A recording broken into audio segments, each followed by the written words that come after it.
time variant and time invariant. The element that characteristics depend upon time is known as time varying element, otherwise time invariant. तो ये तो बड़ी simple सी definition हो गई कि जो टाइम के साथ वेरी करता है वो आपका क्या होता है, टाइम वेरिएंट, और टाइम के साथ जो वेरी नहीं करता वो क्या हो जाता है, टाइम इनवेरिएंट। तो ये तो सिंपल से आपकी डेफिनेशन हो गई। इसको मैं सर्किट थ्योरी में किस तरीके से आपको समझाऊंगा वो देखिएगा। सच्चा दोस्त कौन होता है, जो टाइम के साथ वेरी नहीं करे, चाहे सुख हो चाहे दुख हो, दोनों टाइम पे आपके साथ में खड़ा रहे। इसका मतलब वो क्या है, टाइम के साथ वेरी नहीं कर रहा है, समय के साथ वो चेंज नहीं कर रहा है, तो वो क्या है, टाइम इनवेरिएंट है।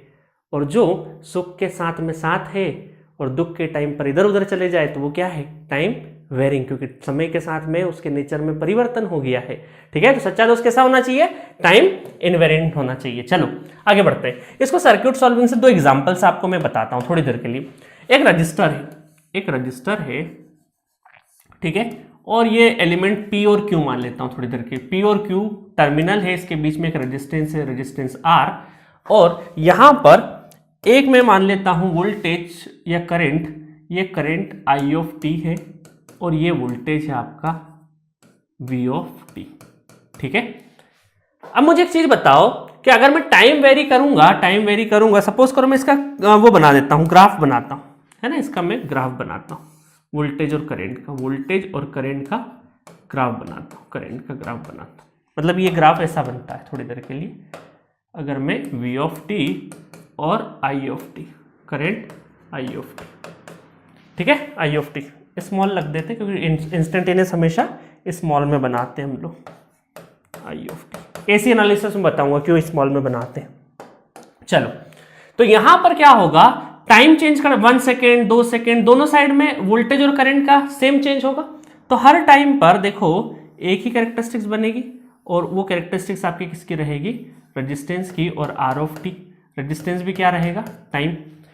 तो यहां पर टाइम बदला 1 सेकेंड हुआ तो वोल्टेज का 1 सेकेंड, करंट का, रेजिस्टेंस का, सबका टाइम एक जैसा है और एक जैसा वेरिएशन चलेगा, क्योंकि ये लीनियर एज्यूम किया हम लोगों ने रेजिस्टेंस।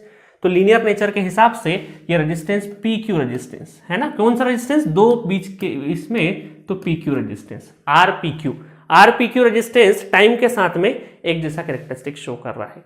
अभी आधा समझ में आया होगा, आधी चीजें ऊपर से, क्योंकि सर क्या बताना चाह रहे हो, अभी सेकंड एग्जांपल दूंगा तो बाकी सारी चीजें क्लियर हो जाएगी। सपोज करो ये एक सेकंड एग्जांपल, एक रेजिस्टेंस यहां लगा हुआ है और यहां पर एक स्विच गिवन है और एक रेजिस्टेंस यहां पे गिवन है। ठीक है, इसको मैंने बोल दिया R1, इसको बोल दिया R2, और ये मेरा P और Q है, ये मेरा P और Q है। और ये जो स्विच है ये आपका क्लोज हो रहा है ना, क्लोज हो रहा है T इक्वल टू 3 सेकेंड पे, 3 सेकेंड पे क्या हो रहा है, क्लोज हो रहा है, ऐसा मान लो। चलो, तो अब मैं ये बोलूंगा कि थोड़ी देर के लिए, चलो एक काम करो, 3 सेकेंड में मतलब ये क्लोज हो रहा है, थोड़ी देर बाद ओपन और क्लोज है ना, ओपन और क्लोज हो रहा है। तो मैं दो सिचुएशन ले लेता हूं, क्या क्या ले लेता हूं, एक बार स्विच ओपन की केस ले लेता हूं, स्विच ओपन है, और दूसरा स्विच क्लोज है, स्विच क्लोज्ड है। ठीक है, क्लोज है।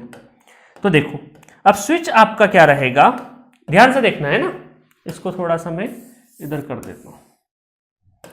स्विच आपका जब ओपन है, स्विच जब ओपन है तो रेजिस्टेंस कितना हो गया, रेजिस्टेंस आपका RPQ रेजिस्टेंस कितना हो जाएगा, RPQ रेजिस्टेंस ये हो गया आपका, जब स्विच ओपन है इसका मतलब ये दोनों इक्विवेलेंट में जुड़ेंगे तो R1 प्लस R2 है। और अगर स्विच क्लोज है इसका मतलब देखिए एक शॉर्ट सर्किट ब्रांच आ जाएगा। ऐसे कैसे पहचानते हैं, इक्विवेलेंट सर्किट, इक्विवेलेंट रेजिस्टेंस वगैरह सब मैं बताऊंगा आगे। ठीक है, बट इतना कॉमन सेंस तो है आपको कि एक रेजिस्टेंस के अगर पैरेलल में एक शॉर्ट सर्किट ब्रांच है तो यहां से करंट नहीं जाएगा, पूरा करंट यहां से चले जाएगा, तो इसको हम लोग इन्वॉल्वमेंट में इस ओवरऑल P और Q टर्मिनल के क्रॉस अगर हमें R इक्विवेलेंट पूछे तो ये काउंट नहीं होगा। ठीक है, तो यहां पर कितना हो जाएगा, RPQ कितना हो जाएगा, RPQ हो जाएगा सिंपली R1, क्योंकि R2 के अक्रॉस शॉर्ट सर्किट ब्रांच है। अगर ये बात किसी को समझ में नहीं आ रही है, हो सकता है आप में से बहुत सारे लोग डिप्लोमा कैंडिडेट हो, नहीं समझ में आ रही है, टेंशन मत लीजिएगा, ये मैं इक्विवेलेंट रेजिस्टेंस निकालते सिखाऊंगा आपको। ठीक है, तब आपको और अच्छे से क्लियर हो जाएगा, किसी एलिमेंट के अक्रॉस अगर पैरेलल शॉर्ट सर्किट ब्रांच है तो पूरा करंट वहां से ट्रेवल करता है, यहां से नहीं जाता है, और जिस रेजिस्टेंस में करंट नहीं जाता उसको इक्विवेलेंट में हम लोग नहीं लेते। तो दो P और Q, दो टर्मिनल के बीच में इक्विवेलेंट हम लोग निकाल रहे हैं, तो वो जब स्विच क्लोज रहेगा तब R1 रहेगा। तो देखो मैंने क्या किया यहां पे कि टाइम के साथ में वेरी हो रहा है ना। स्विच जब आपका स्विच ये टाइम के साथ अलग अलग टाइम पे, जब स्विच ओपन था तब अलग रेजिस्टेंस है ना, PQ के अक्रॉस अलग रेजिस्टेंस है, जब स्विच क्लोज है तब अलग रेजिस्टेंस है। तो इसका मतलब है कि कैरेक्टरिस्टिक्स भी आपकी क्या होगी, चेंज होगी। कैरेक्टरिस्टिक्स भी आपकी, अगर मैं वोल्टेज V ऑफ t और I ऑफ t को अगर मैं चेंज करूं यहां से, है ना, यहां से अगर मैं देखूं और कि ये overall in V of t और ये ओवरऑल करंट, इनके बीच में अगर कैरेक्टरिस्टिक्स ड्रॉ करूं तो दो अलग अलग कैरेक्टरिस्टिक्स बनेगी, दो अलग अलग कैरेक्टरिस्टिक्स बनेगी। एक हमारी हो सकता है ये स्विच ओपन में हो, स्विच क्लोज में, कोई भी रहे, है ना, ओपन क्लोज, अब डिपेंडिंग ऑन दी की वैल्यू कितनी है ना, ओपन क्लोज, ठीक है। चलो, तो इसका मतलब है कि टाइम के साथ में क्या हो, कैरेक्टरिस्टिक्स वेरी हो रही है, इसका मतलब ये क्या है, आपका टाइम वेरिंग सिस्टम है, ये टाइम वेरिंग है। और ये क्या है आपका टाइम इनवेरिएंट, टाइम के साथ चेंज नहीं हो रहा, टाइम इनवेरिएंट, और ये आपका क्या है टाइम वेरिएंट। समझ में आया कैरेक्टरिस्टिक किस तरीके से चेंज हो रही है, सिचुएशन कैसे चेंज हो रही है। तो आपने यहां देखा कि टाइम वेरिएंट और time invariant, the element that characteristics depend upon the time is known as time varying. तो ये आपका क्या था, टाइम वेरिंग था, क्योंकि टाइम के साथ में, अरे ये नहीं, ये टाइम के साथ में आपका वेरी हो रहा है तो टाइम वेरिंग, और ये time invariant, TIV short form में, है ना। बाकी बहुत डिटेल वर्जन इसका सिग्नल सिस्टम में आप पढ़ोगे, टाइम वेरिएंट टाइम इनवेरिएंट के ऊपर, ठीक है। नेटवर्क थ्योरी में इससे ज्यादा की आपको रिक्वायरमेंट नहीं है। एक चीज और बता देता हूं मैं आपको, वैसे यहां पे जरूरत नहीं है, बट आपको जब कंट्रोल सिस्टम पढ़ोगे ना, कंट्रोल सिस्टम पढ़ोगे तब एक पढ़ते हुए LTI सिस्टम, क्या पढ़ते हो, LTI सिस्टम, LTI सिस्टम, है ना। कंट्रोल सिस्टम में कहां पे, कंट्रोल सिस्टम वाले सर बार बार बोलेंगे, आपको नींद में भी याद आएगा, है ना। कंट्रोल सिस्टम में LTI का मतलब क्या है, LTI का जब फुल फॉर्म देखें तो linear time invariant system, time invariant system, linear time invariant system.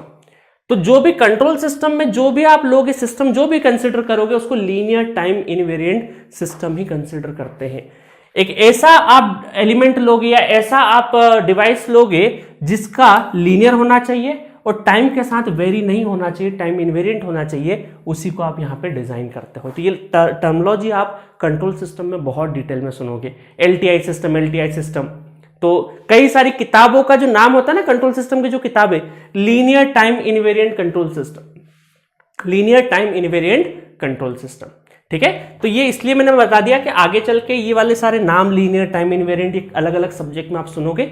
Network theory में चाहूं तो मैं इस LTI सिस्टम को बहुत अच्छे से एक्सप्लेन कर सकता हूं, बट इसकी रिक्वायरमेंट नहीं है यहाँ पे, अननेसेसरी मैं दूसरे सब्जेक्ट इसमें इन्वॉल्व नहीं करना चाहता। तो एट दिस नोट आपके जो टाइप्स ऑफ एलिमेंट है वो फिनिश होते हैं। पांचों एलिमेंट हमने बहुत अच्छे से देखे, active and passive, linear and non linear, bilateral and unilateral, lumped and distributed, time variant and time invariant, पांचों बहुत अच्छे से हम लोगों ने देख लिए हैं। अब अगले लेक्चर से नेक्स्ट यूनिट स्टार्ट करेंगे, that is types of sources, voltage sources, current sources, ideal, practical, ammeter, voltmeter, सब कुछ हम लोग नेक्स्ट लेक्चर में स्टार्ट करेंगे और नई यूनिट होगी that is types of sources. Okay, thank you.